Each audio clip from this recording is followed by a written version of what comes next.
ناظرین، یہ کراچی کے حسن اسکوائر کا علاقہ ہے جہاں پر پلوں کی حفاظت کے لیے لگائی گئی ریلنگ کو چور اٹھاتے ہوئے لے کے جا رہے ہیں۔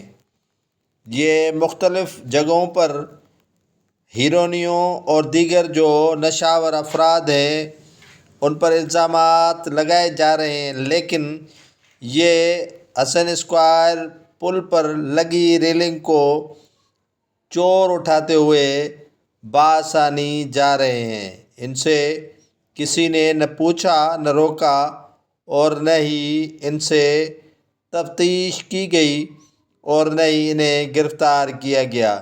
یہ لوہا پائپ جو ریلنگ پل پر لگائی گئی تھی حفاظت کے لیے، لیکن یہ اکھاڑ کے لے کے جا رہے ہیں اپنے گھر کی طرف۔